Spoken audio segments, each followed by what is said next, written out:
Bismillahirrahmanirrahim. Hai, Assalamualaikum. Welcome back to Cengkeh Channel. Terima kasih aku ucapkan kepada semua kerana sentiasa memberi support untuk channel ni. Alhamdulillah, sehingga hari ni channel ni dah capai hampir 15k subscriber. Terima kasih tau korang. Okey, hari ni akak akan kongsikan dua kisah seram yang dipetik daripada sebuah blog. Tapi sebelum tu, akak doakan agar kita semua dipermudahkan segala urusan, dilimpah ruahkan rezeki, diberikan kesihatan yang baik, disembuhkan daripada sakit dan dipanjangkan umur, insya-Allah. Amin amin amin ya rabbal alamin. Jom korang ikuti kisah seram dari akak. Bismillahirrahmanirrahim. Qul a'udzu birabbin nas, malikin nas, ilahin nas, min syarril waswasil khannas, alladhi yuwaswisu fi sudurin nas, minal jinnati wan nas.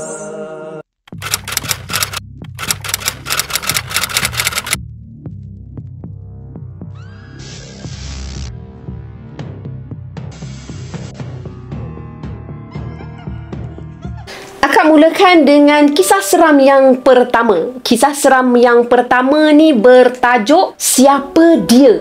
Kisah ni dipetik dari sebuah blog dikongsikan oleh seseorang yang hanya ingin dikenali sebagai Ira. Ira ni dia kongsi cerita masa dia berada di alam sekolah menengah. Dia tak pasti cerita ni seramnya tahap yang macam mana. Tapi kalau bagi dia lah, cerita ni memang sangat seram. Bukan cerita lah, kejadian yang dialami ni memang sangat seram. Selepas ayah Ira ni meninggal, Ira aktifkan diri dalam aktiviti sekolah.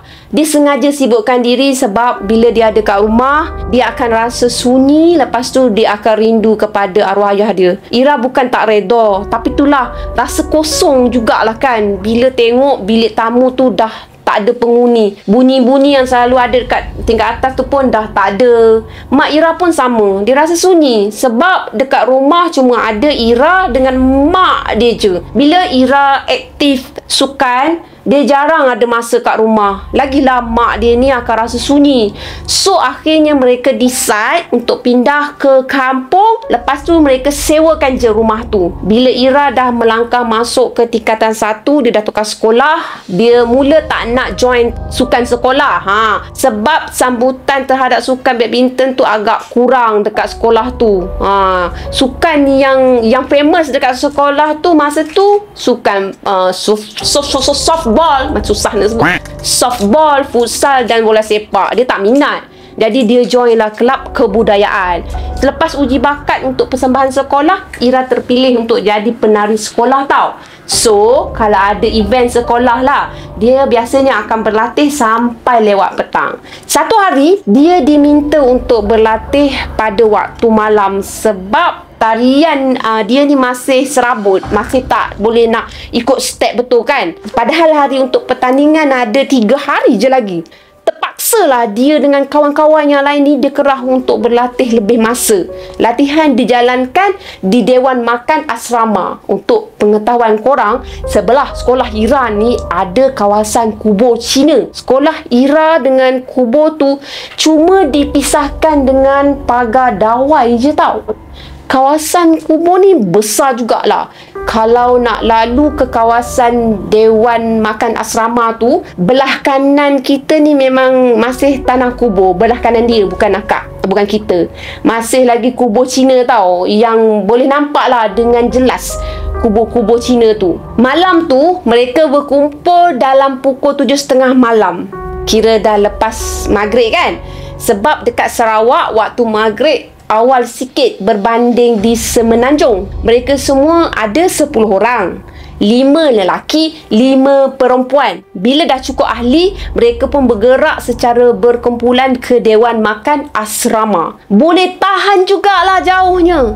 Tengah mereka lalu dekat kawasan kubur tu, tiba-tiba kawan Ira seorang ni, nama dia Ziman. Ziman dia pura-pura nampak something. Alah, niat dia nak bergurau tapi tak kena tempat. Weh, Korang nampak tak? Ada perempuan Cina duk lambai-lambai kat atas kubur Sana tu, sana. Oh, beria betul dia kan. Serta-merta lah mata yang lain-lain ni tengok ke arah yang ditunjuk tu. Gelak sakanlah dia bila mereka serentak menoleh ke arah yang ditunjuk tu. Seram memang tak ada langsung masa tu.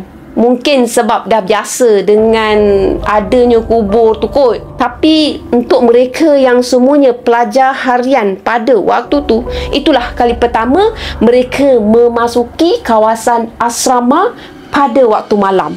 Bertuah punya kawan, lain kali kalau ada yang melambai, kau pergilah. Kau lambai balik. Lepas tu kau cakap lah bye-bye dekat dia. Balas sepupu Ira. Mula dari itulah mereka mengusik. Mereka yang perempuan semua senyap. Ira dah warning dah dekat sepupu dia. Mulut jangan celupak. Sekarang betul-betul ada sekarang. Barulah kaki tak cukup tanah nak lari. Tapi itulah, telinga tak berfungsi kot masa tu. Mereka makin galak mengusik sampailah mula menolak antara satu sama lain. Sepupu Ira ni dia tertolak ziman sampai ke pagar yang orang kata pagar yang bersebelahan dengan kubur tu. Mereka gelak-gelak. Pelajar lelaki yang lagi 3 orang tu pun dah join sama tolak menolak. Tiba-tiba ada bunyi benda jatuh. Pam! Serta-merta mereka ni berhenti tau. Mereka yang perempuan ni berhenti sama. Samalah berhenti kan. Keadaan tiba-tiba jadi sunyi. Sangat sunyi. Mereka langsung tak bergerak. Seorang tengok seorang. Masing-masing hantar isyarat mata je. Tertanya-tanya, apa benda yang jatuh tu? Tapi guna mata je lah. Tiba-tiba terdengar jeritan panjang, sangat nyaring. Seolah-olah ada sesuatu yang menjerit betul-betul dekat telinga.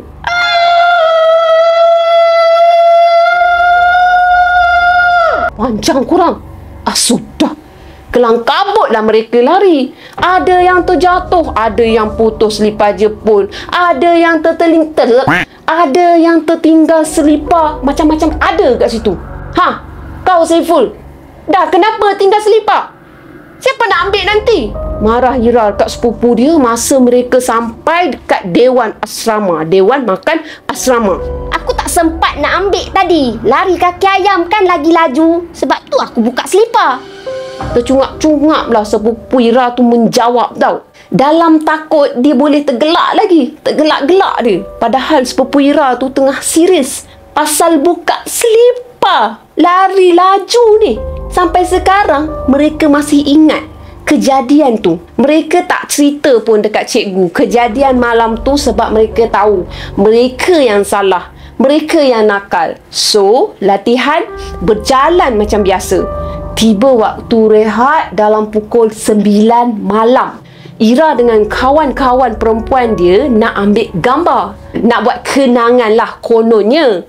Alah, kalau bahasa orang sekarang tu kira selfie lah kan. Masa tu tak ada lagi istilah selfie. Kamera handphone pun masa tu tak ada kamera depan pun.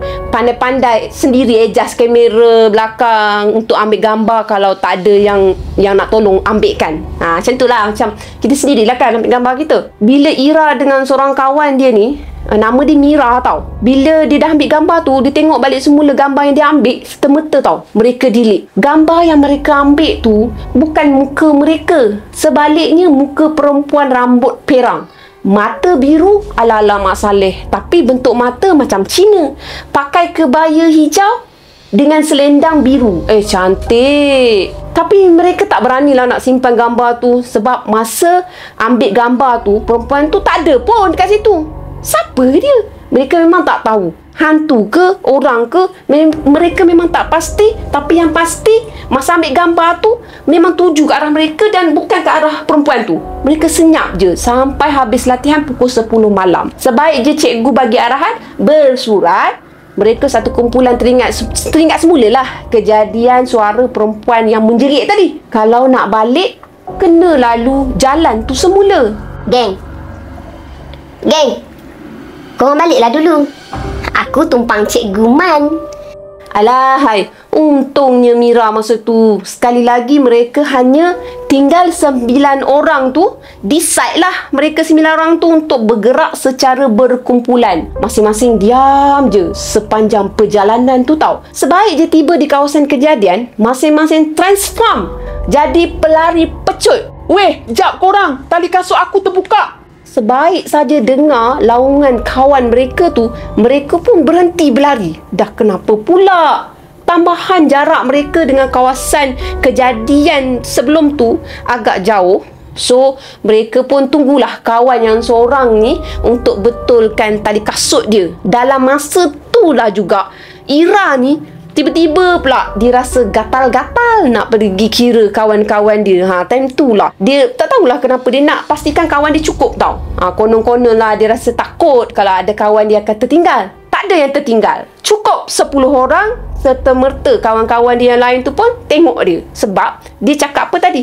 Cukup 10 orang. Masing-masing muka cuak lah. Ira masa ni tak faham lagi. Dia tak ingat yang Mira tumpang cikgu. Jadi jumlah mereka sepatutnya 9 orang. Bukan 10 orang. Kau nampak benda tu ke?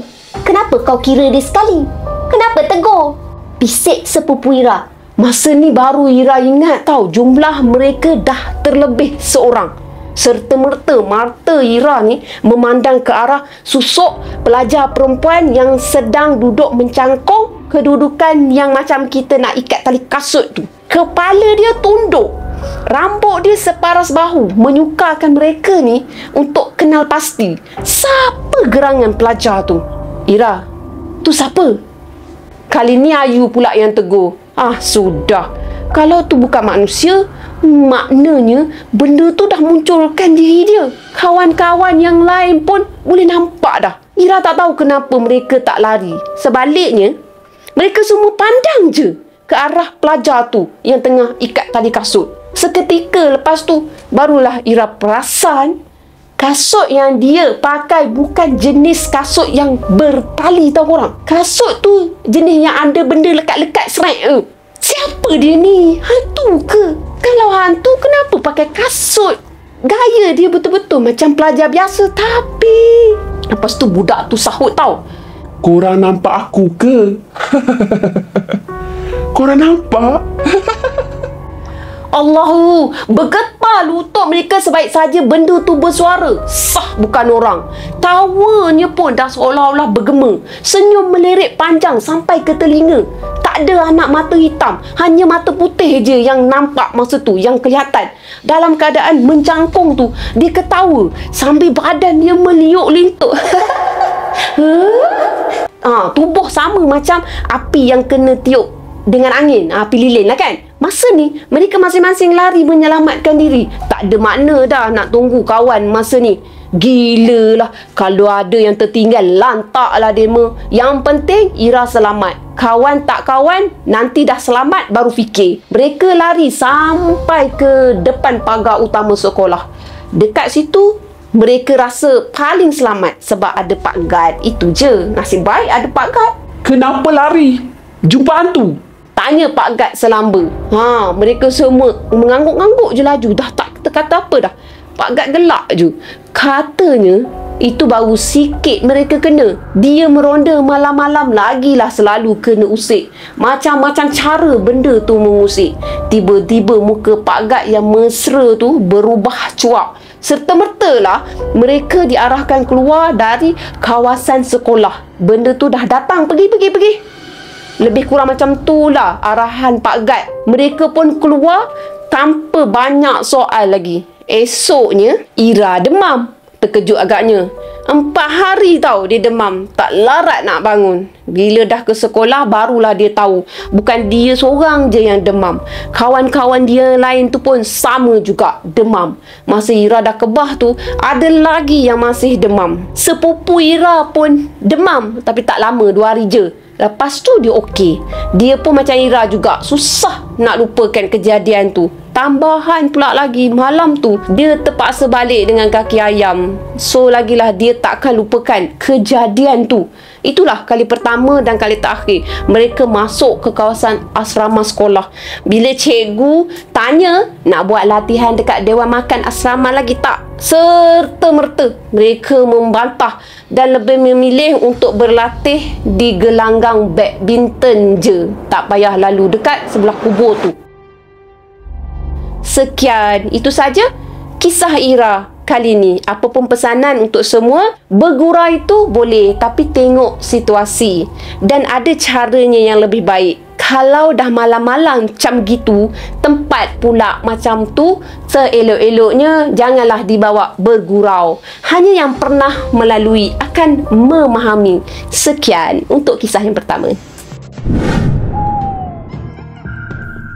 Akak teruskan dengan kisah yang kedua. Kisah kedua ni bertajuk Kerana Mulut Badan Binasa. Kisah ni dialami oleh seorang perempuan yang tinggal di sebuah kampung. Perempuan yang dimaksudkan ini dikenali sebagai Milah, bukan nama sebenar. Milah ni dia memang sangat terkenal dengan karakter kepoci dia di kalangan orang-orang kampung. Setiap petang dia akan duduk berlonggok di tangga rumah jiran dia sambil dia mengata orang kampung. Ada je lah cerita yang dia nak bualkan hingga dia tak sedar hari pun dah senja meremang. Itulah diri dia. Mulut dia tetap juga becok biarpun azan maghrib berkumandang di masjid tau. Masjid pula terletak berhampiran je dalam kawasan rumah dia tu. Dengan kawasan rumah dia memang clear lah dengan azan maghrib. Sedangkan pada waktu tu, sebagai hambanya lah, kita sepatutnya dah bersiap-siap untuk menghadap ilahi. Kita sepatutnya dah sedia untuk solat maghrib. Milah ni dia dah berkahwin. Suami dia nama Osman, bukan nama sebenar juga. Osman bukan tak pernah nasihatkan isterinya tu, malah dah jenuh mulut menegur kelakuan Milah tu. Tapi itulah, tak menang pun teguran Osman tu. Milah tetap juga dengan kemahiran membawang dia tu. Kelakuan Milah bukan saja menimbulkan fitnah, tapi tak baik tau untuk bayi dalam kandungan dia. Milah ketika tu sedang mengandung 7 bulan. Menyembangnya pula lanjut sampai ke senja. Memang betul-betul tak elok lah kan? Kata orang tua-tua, hantu syaitan banyak merayau di waktu senja. Kita dinasihatkan waktu senja ni duduk diam-diam dalam rumah. Osman dia cukup masak tau. Dia cukup faham dengan sikap degil Milah. Sebab sejak dari berkahwin, Milah memang kerap melawan cakap Osman. 7 tahun mereka berkahwin. Inilah kali pertama Milah mengandung.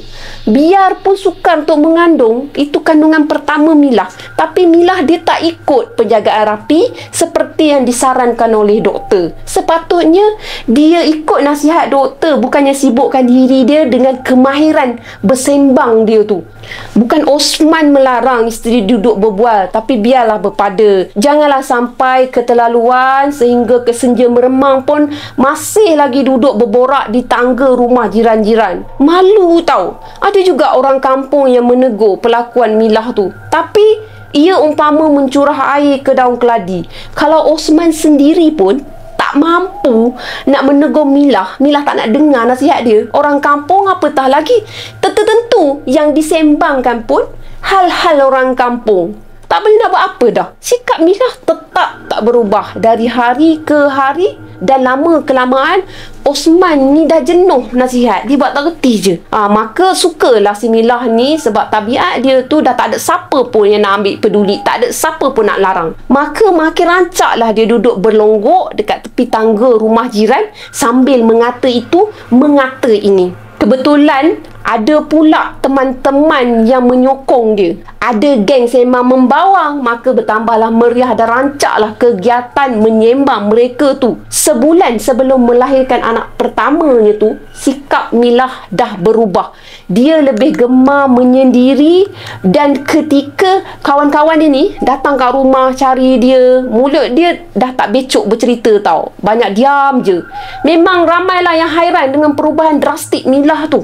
Suami Milah turut pelik dengan sikap Milah. Tapi Osman tak pula nak bertanya dengan lebih lanjut. Dia rasa bersyukur tau. Alhamdulillah isteri dia ni dah berubah. Syukurlah kan. Kalau ditanya lagi kan, lain pula jadi kan. Satu malam, Milah dia rasa sakit sangat perut dia. Milah dia tengok ada darah dah keluar daripada celah peha dia tu. Cepat-cepatlah dia kejutkan suami dia. Bang bangun bang. Abang bangun bang. Bangun, sakit ni perut saya ni. Osman pun dia terkejut kan. Bila dia bangun dia terkejut. Lepas tu dia tergesa-gesa lah bawa Milah ni pergi ke hospital. Sampai je kat hospital, doktor dia buatlah pemeriksaan. Lepas tu dia tengok rahim Milah dah terbuka 4 cm. Rahim bukan rahim, jalan bukaan dia dah buka 4 cm. So Milah tak dibenarkan balik pada malam tu. Sebaliknya dia perlu ditahan di hospital kerana menurut doktor lah, mungkin dia akan bersalin secepat mungkin, macam tu lah. Osman dia tak mahu menanggung risiko. Lepas tu dia bersetuju sebab dia dah tak sabar nak menimang anak pertama dia tu. Dah 7 tahun kan menunggu. Jadi dia rasa tempat paling selamat stay lah kat hospital. Kurang dari 12 jam, Milah dia merasakan sakit perutnya tu makin kerap. Sakit pinggang dan bahagian segala-gala sakit lah. Tak dapat nak digambarkan dengan kata-kata. Berkali-kali lah dia menjerit minta tolong daripada jururawat bertugas. Sekali dua mereka layan lah kerenah si Milah ni. Tapi lama-lama mereka tak mampu nak menyuruh dia bersabar. Dia tetap juga menjerit. Kira-kira jam 7 pagi macam tu, sakit yang Milah tanggung tu dah tak tertahan lagi. Dia segera dibawa ke bilik bersalin sebab pintu rahim dia, bukaan dia dah buka 8 cm. Jururawat suruh dia teran sebab kepala bayi tu dah kelihatan. Berkali-kali lah Milah dia cuba melakukan apa yang disuruh oleh jururawat. Malah dia dah banyak kehabisan tenaga. Macam tu lah pada waktu tu. Melihat keadaan Milah yang dah tak bermaya, jururawat memasukkan air. Lepas tu setengah jam kemudian doktor melakukan kaedah vacuum. Terpaksa kan bagi menyelamatkan nyawa bayi tu yang hampir lemas pada masa tu. Malangnya Milah meninggal dunia kerana urinya tersangkut di dalam rahim. Dia tak dapat diselamatkan. Mereka sedaya upaya menyelamatkan Milah, tapi itulah benarlah Allah lebih menyayangi makhluknya. Maka menangislah Osman kerana isteri yang dia paling sayang, dia sangat sayang, meninggal dunia. Dia sendiri keliru sebenarnya. Macam mana dia nak jaga anak lelaki tunggal dia tu, Muhammad Hakimi, tanpa adanya seorang isteri, seorang ibu untuk anak dia. Puas keluarga dan sanak saudara nasihatkan Osman dan mereka berjanji akan sama-sama jaga anaknya tu. Jenazah Milah selamat dikebumikan. Tapi seminggu selepas tu, kampung tempat tinggal mereka gempar apabila kubur Milah digali. Nasib baiklah pada waktu tu ada orang kampung, dia ternampak 3 orang lelaki sedang memikul mayat Milah. Bila mereka menyergah 3 lelaki tu, ketiga-tiganya lari lintang pukang. Lepas tu meninggalkan mayat Milah dekat situ. Gempar jugalah seketika orang kampung dan puaslah mereka bercerita tentang hal tersebut tau. Kata orang lah, kubur Milah dikorek untuk dipuja dan dibuat minyak dagu. Kemudian cepat-cepatlah mereka kebumikan semula mayat Milah. Maka bertambahlah kesedihan Osman sebab orang memperlakukan jenazah isteri dia macam tu. Tapi seminggu selepas tu, satu lagi perkara yang menggemparkan kampung tu.